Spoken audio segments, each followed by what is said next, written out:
In this video, we're going to discuss setting up your audio device within Reason. Now, why do you need an audio device? Well, because the typical PC that you have, unless you're using a Mac, the audio card that is within the PC is not going to provide a low enough latency for recording. You can do the recording in some instances, but it's going to be a pretty rough process to do. Also, most PCs do not have an XLR jack so that you can connect a microphone or a high-Z input for connecting other instruments. So the audio interface is going to help lower the latency when you're recording, provide various inputs, various outputs, so you can even do surround mixes if your audio interface has enough outputs. So it just enables you to do a lot more with your audio when recording. Now, as far as some of the audio specs that you should be aware of with Reason, Reason does use 32-bit floating point arithmetic for all of its internal audio operations, and it also uses 64-bit summing in the mix bus in the master section. So Reason is going to support bit depths of 16, 20, and 24 for its audio ins and outs, and of course that's going to be determined by your audio interface. It also supports sample rates between 44.1 kilohertz and 192. You can actually use a lower rate than 44.1 in Reason, but I'm not sure why you'd want to do that. So, but just know that Reason is going to use the bit depth of whatever your audio device uses. But you can change the sample rate manually to whatever your audio interface supports. And so let's go ahead and take a look at some of these things we're talking about and getting your device set up. Now, on the PC, you'd come to Edit and come down to Preferences. Now, however you access your preferences on the Mac, you'd want to go there. We'll choose Preferences. Typically, we'd open up on the General tab, and you want to choose the Audio tab, which is the second. Now, you've got your master tuning up top, but we want to talk about your audio card driver, your audio interface. Now, currently, I'm set to use the audio card that's built into my computer, and it's audio card by Realtek, and I am using DirectX drivers, or it is using DirectX drivers. And you can see that we've got a green check that it is working properly. Reason recognizes it. We should have audio if we start playing a MIDI instrument or an instrument within Reason, or playing back a song. But one thing to take note of is if you're trying to set up your audio interface, well, you don't want to use this.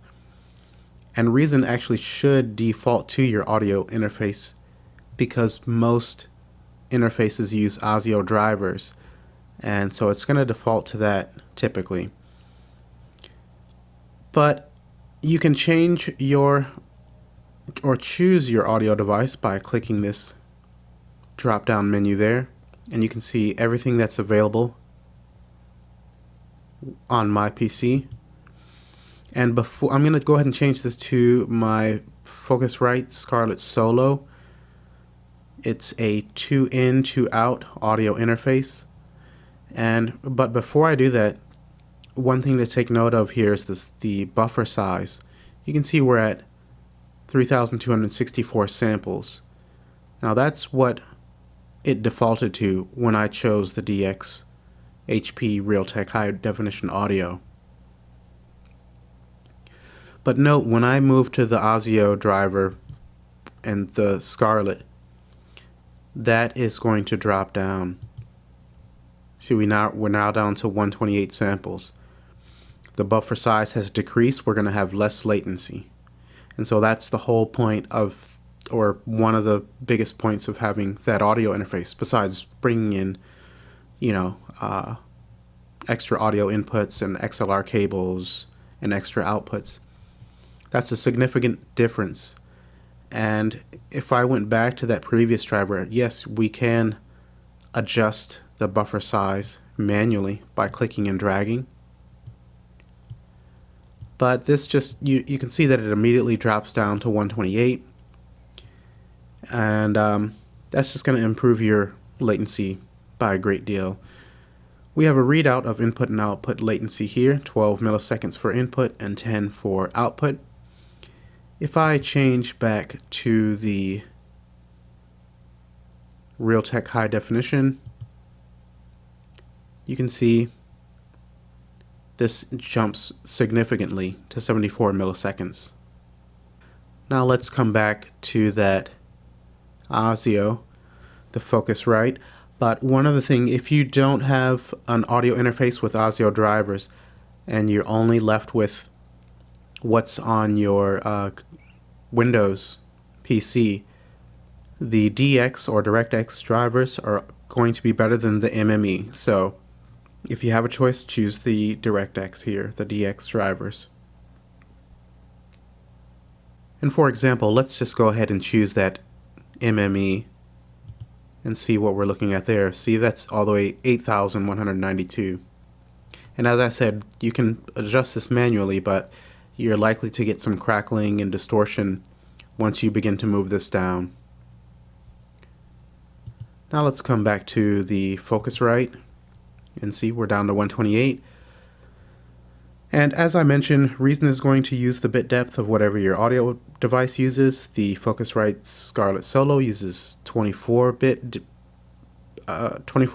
depth, so that's what we're going to be working with here.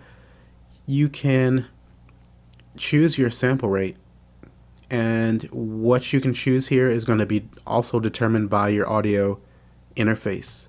So the Focusrite Scarlett Solo supports up to 96 kilohertz. So you can see I have all of these different options to choose from for sample rate.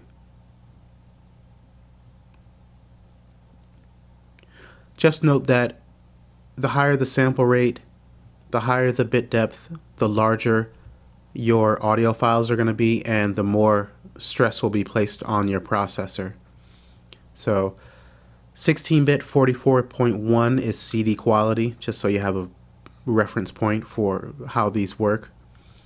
And professional studios usually use anywhere from 24-bit and 96 kilohertz all the way on up to 192 kilohertz. And some studios use even higher than that.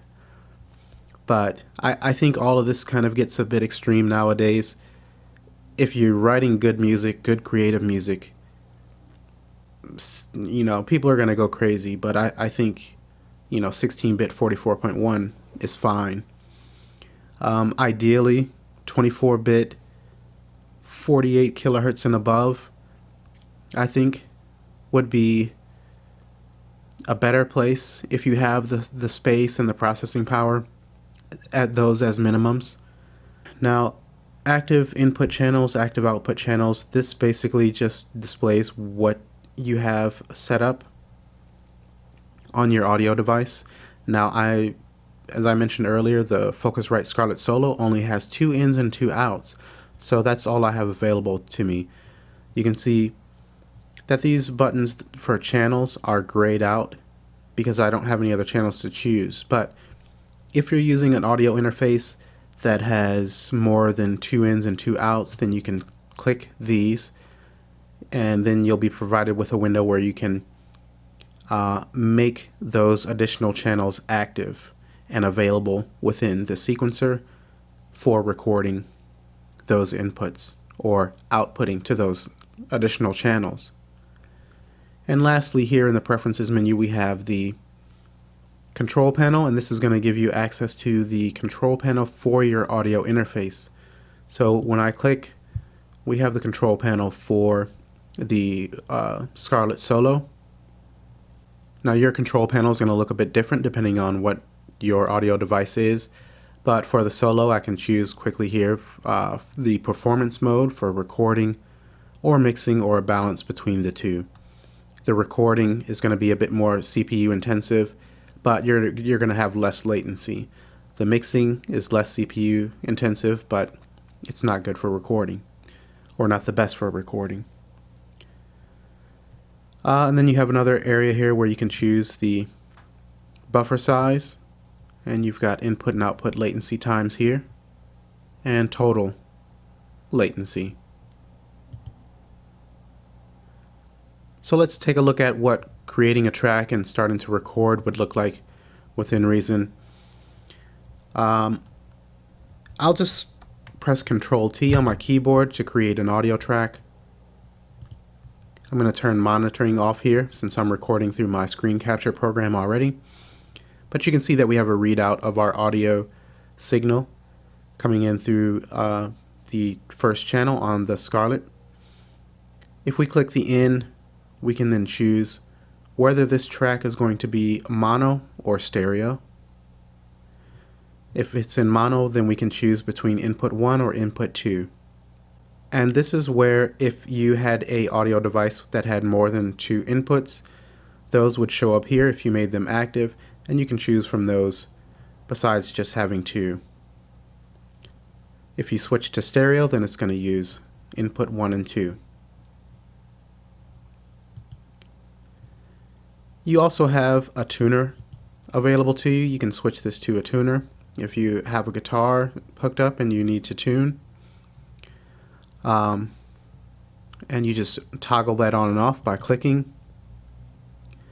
You can also press Control F3 on your computer keyboard and bring up a very large recording meter here so you can see what's going on. Say if you're the only person recording, if you're recording yourself and you need a larger readout of what's going on,